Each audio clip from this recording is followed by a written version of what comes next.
Boa noite a todos, a todas, boa noite aos amigos das redes sociais. É com muita alegria que eu volto a essa casa sempre, né? Que me enche de carinho e de energias tão edificantes, né? Nós, nessa noite, vamos conversar sobre um tema do livro Chico, Diálogos e Recordações. É de Carlos Alberto Braga Costa e ele nos traz muitas histórias do nosso querido Chico Xavier. E esse tema, que está no item 12, fala sobre o progresso e a transformação. Então, em primeiro lugar, né, nós poderemos trazer vários outros títulos, né, inclusive e com certeza nas obras básicas, que falam sobre essa questão, né, que nós precisamos sempre progredir e progredindo nós vamos sempre nos transformando e, se possível, for sempre cada vez para melhor, né? Mas Chico, ele tinha uma tarefa, teve, né? E continua tendo para todos nós, a tarefa de nos mostrar o quão se faz necessário sermos simples, humildes, amorosos, para que realmente essas transformações ocorram, porque não se faz transformação sem mudança verdadeira de hábitos. Hábitos no pensar e hábitos no agir, né?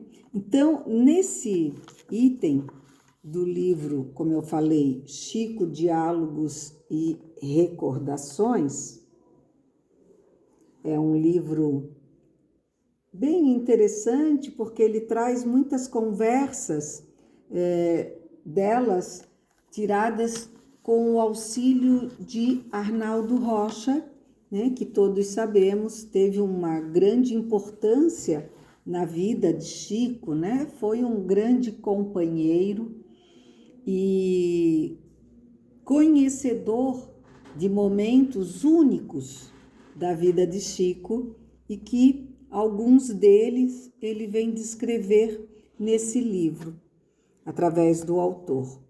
Então, nesse título, Progresso e Transformação, nós temos a seguinte questão: segue sempre marcha progressiva e lenta o aperfeiçoamento da humanidade? Às vezes a gente pensa que não, né? Mas segue sim, com certeza. E aí eles nos respondem no Livro dos Espíritos: há o progresso regular e lento que resulta da forma das coisas. Quando, porém, um povo não progride tão depressa quanto devera, Deus o sujeita de tempos a tempos a um abalo físico ou moral que o transforma, né? Nós temos, para não falar de tantas outras coisas, o exemplo da Covid, né?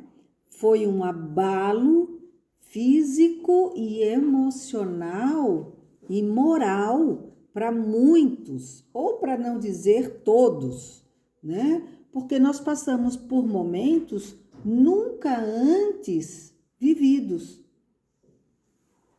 O isolamento, dessa forma, né? Em que nós acabamos por não podermos nem sair de nossas casas. mas tudo nos trouxe muito aprendizado. Quem soube usufruir de todos os ensinamentos, né, que a Covid pôde nos trazer, com certeza passou, por mínima que tenha sido, uma transformação. Para não dizer das físicas por aqueles que tiveram a Covid, as emocionais, por chamadas perdas ou separação momentânea dos seus entes queridos, ou pelo próprio processo de isolamento ou de convivência com aqueles que muitas vezes nós só víamos no final do dia para dizer boa noite e no início da manhã para dizermos bom dia.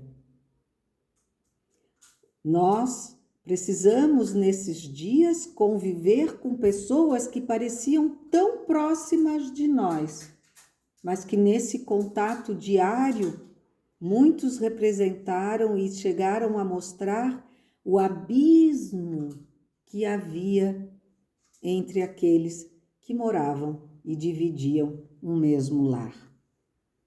Que bom que muitos conseguiram usar desse momento para aprender, para unir ou criar pontes de acesso nessa distância que parecia não ter mais fim, né? Então, progredir e transformar-se é uma lei para nós, é um dever nosso de cada dia. E também em Atos, capítulo 4, 11, nós temos o seguinte dizer: ele é pedra que foi rejeitada por vós, os edificadores, a qual foi posta por cabeça de esquina. Quer dizer, né, aquela que a gente praticamente não deu bola, achou insignificante, que foram todos os ensinamentos que nós recebemos, tanto do Mestre Jesus, como de todas as vivências que nós temos nesse plano, o que a gente não dá bola, normalmente, é aquilo que está lá, apontando a nossa direção, se mostrando de forma tímida, mas ao mesmo tempo certeira de qual caminho devemos seguir. Então, eles usam esses dois exemplos para que a gente possa realmente ver a importância dessa transformação, de saber olhar com os olhos de ver, né? Visto que quantos viram, partilharam, às vezes dias com o Mestre Jesus e, infelizmente, nunca conseguiram olhá-lo com o olhar do coração. Tiveram vivência com ele, mas ainda assim duvidavam, porque esperavam nele um rei poderoso, talvez muito rico, com muitos exércitos, né? E ele traz um exército de amor. Ele traz o tesouro da humildade e da simplicidade como companheiro. E ainda diz mais, que o seu reino não está nesse mundo. Para muitos, infelizmente, uma grande decepção, porque seus olhos estavam cerrados e seus ouvidos não queriam ouvir. Mas nós somos sempre seres em transformação, mesmo que fiquemos por algum tempo como crianças birrentas, estacionados por um período, né? marchando, derrapando, mas não por culpa de nada e de ninguém, por única e exclusiva vontade nossa.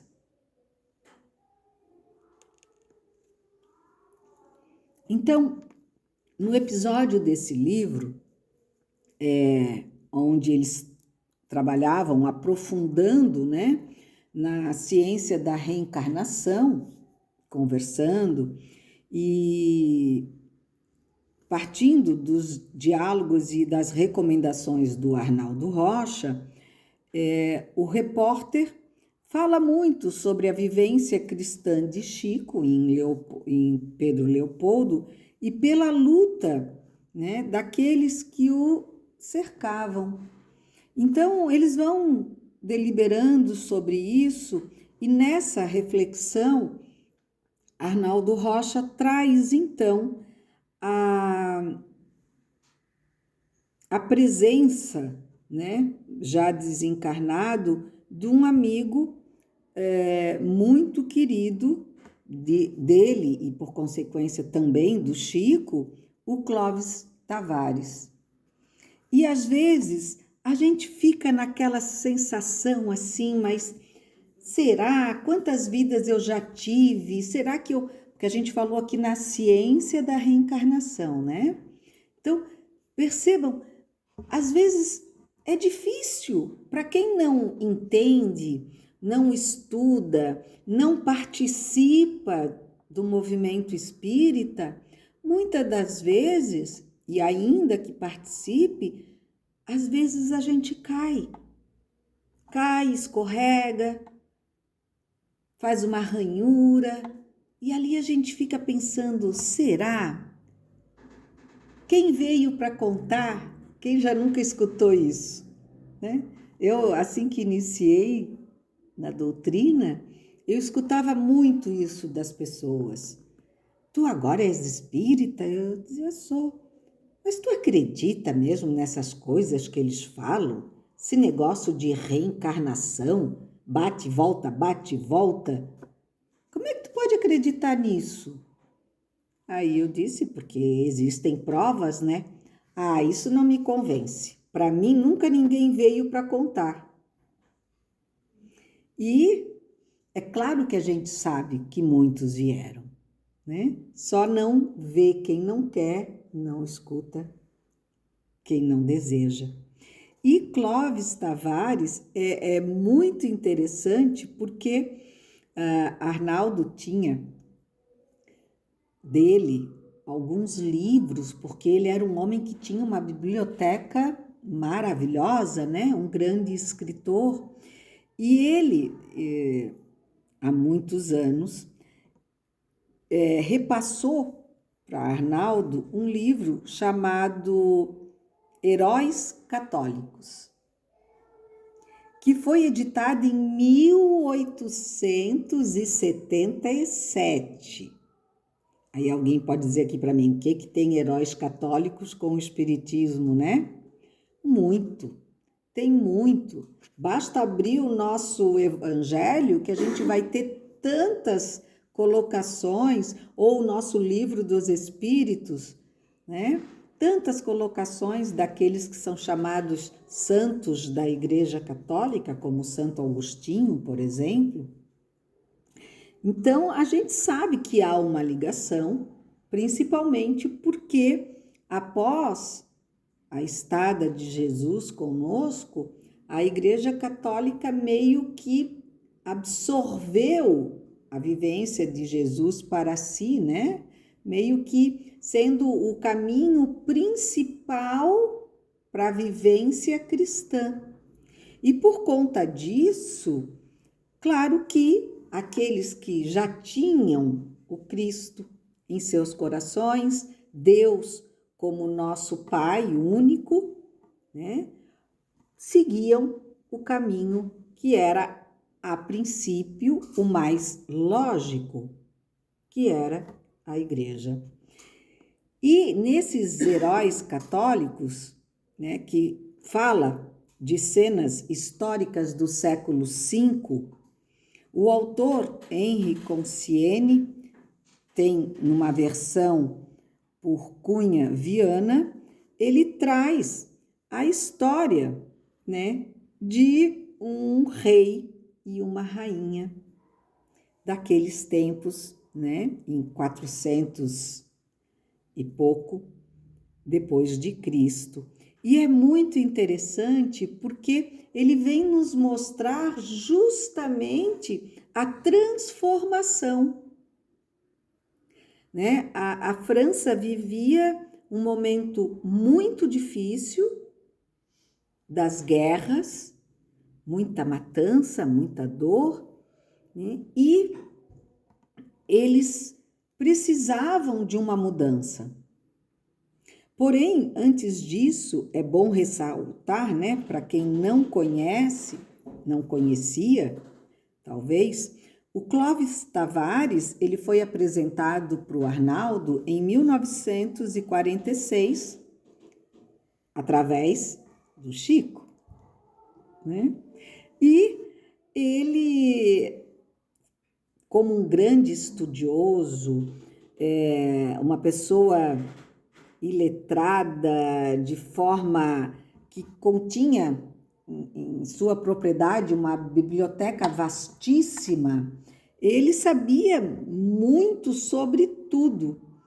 E Arnaldo traz um momento bem interessante, porque eles faziam muitos estudos, né? E após, às vezes, os trabalhos mediúnicos, ele, o Arnaldo, ficavam ali conversando sobre aquilo que a espiritualidade lhes revelou durante aquele trabalho. E às vezes o Arnaldo ficava agoniado, né? Porque ele dizia: mas Chico, será que isso aconteceu mesmo? Em que ano será que isso foi? Ou será que nesse ano aconteceu isso como vieram nos contar? Porque uma coisa a gente sabe, né? O Espiritismo conta com a fé, com a crença no nosso Deus único, mas ele nos propaga uma fé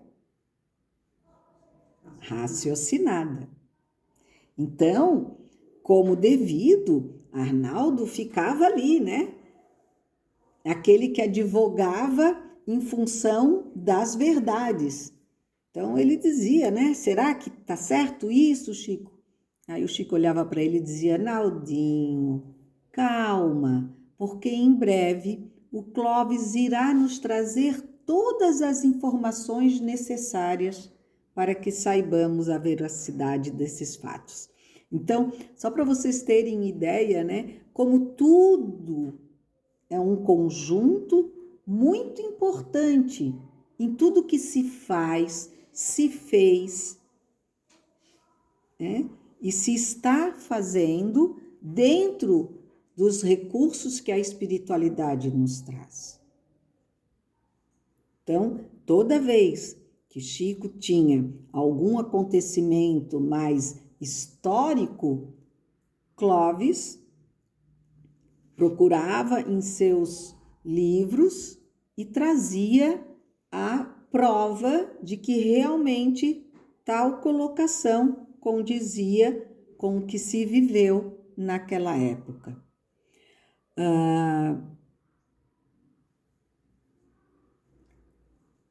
O Clóvis acabou fazendo, pois se o tivesse feito, teria... desculpa, gente, pulei aqui uma linha. É que outra coisa bem interessante dessa questão é que o Arnaldo sempre foi de escutar muito. É mais ou menos como eu, só que de escrever pouco. Então, ele, quer dizer, eu como ele, né? Nem aos pés dele, mas nesse sentido parecida. Não sou muito de escrever, eu sou ouvinte, eu gosto muito de ouvir, eu aprendo escutando.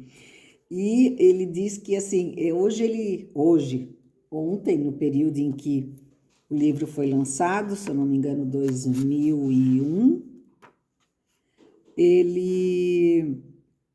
ele falava que, 2006, ele citava, né, o fato de que o Clóvis anotava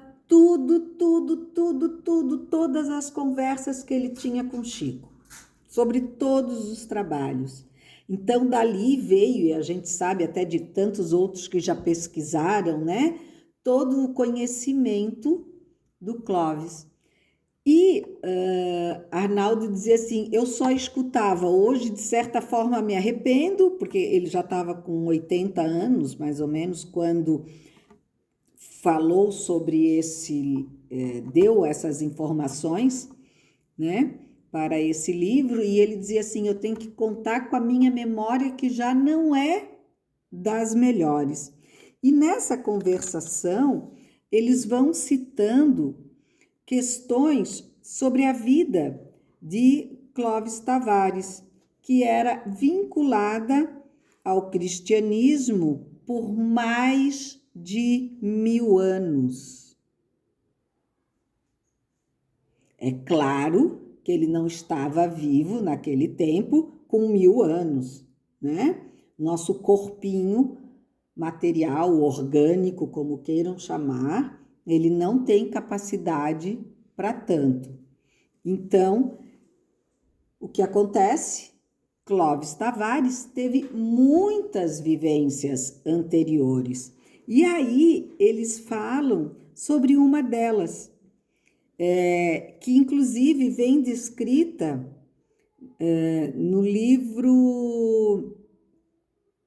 Sim, primeiro, eles falam sobre ele no romance 50 anos depois,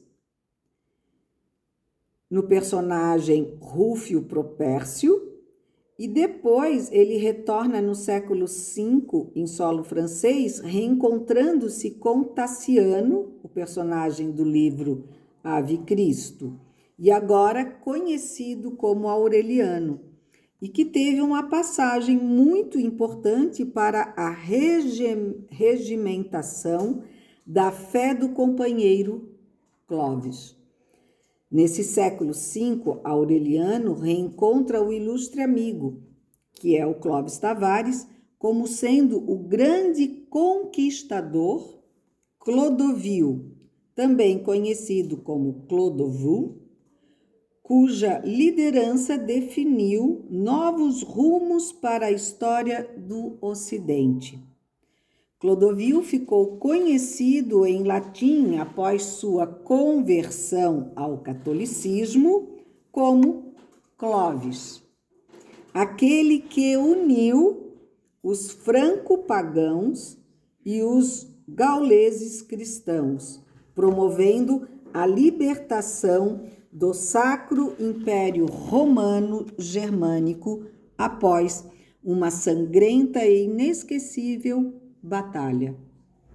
Aureliano era o braço direito de Clovis e teve uma significativa importância na aproximação entre ele e aquela que se tornaria Rainha Clotilde. Bom, eu não posso ficar aqui contando toda a história sobre Clovis e Clotilde, porém, eu posso lhes dizer que, além deles se tornarem revolucionários naquele momento das guerras, né? Clotilde, deixa eu ver aqui, contam no final da história que Clotilde e Aureliano, junto com todo o seu exército, resolve abraçar o cristianismo. Então, eles se tornam católicos. E quando eles se unem, né, com as pessoas, basicamente, de todas as classes e viés, e aí adentram a majestosa edificação da igreja, eles acabam sendo todos batizados. E nesse momento, o povo, aguardando o que estava acontecendo, fica todo em silêncio. E quando, de repente, saem todos os soldados dizendo: somos cristãos, glória a Deus. E eles ali para diante ficam com essa certeza de que Jesus era o Mestre e é até hoje, né? E Deus, nosso único e bondoso Pai. Só para simplificar, né? Neste momento supremo, neste momento de entusiasmo ardente, confundiram-se todos os grupos. Vejam como a fé, a crença e a certeza, né, desses personagens de grandes valores, né, dessa luz que habitava aquele momento, confundiram-se todos os grupos com um exame ondeante, ou como um enxame ondeante. Cada gaulês quis abraçar um franco. Eram, para quem conhece da história, inimigos. Cada franco apertar afetuosamente a mão de um gaulês. Trocavam-se beijos por toda parte e davam-se parabéns entusiastas e ruidosos aos neófitos. Deslizavam lágrimas de júbilo por quase todas as faces. 1000 bocas repetiam: irmão, irmão. Eu não vou terminar aqui, mas o que eu posso dizer é que, no final disso, o rei e a rainha, e Aureliano, né, o grande amigo de Clóvis, aparecem logo no cimo da escada da basílica, e nesse momento estrondeou nos ares uma exclamação majestosa e suprema, e todas as mãos se agitaram como um oceano ondeante.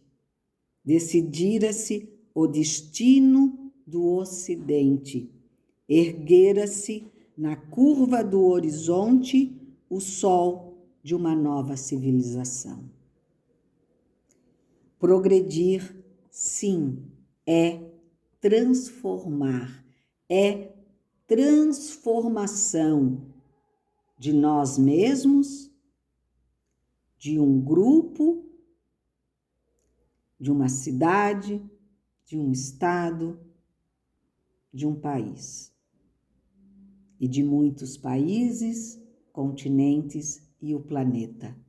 Tudo é possível quando nós optamos claramente pelo desejo de mudança real no nosso íntimo para com o íntimo do nosso próximo. E assim crescendo a multiplicação e a divisão dessa certeza de que tudo podemos naquele que nos fortalece. Foi assim que se viu o destino do Ocidente, erguer-se na curva do horizonte o sol de uma nova civilização.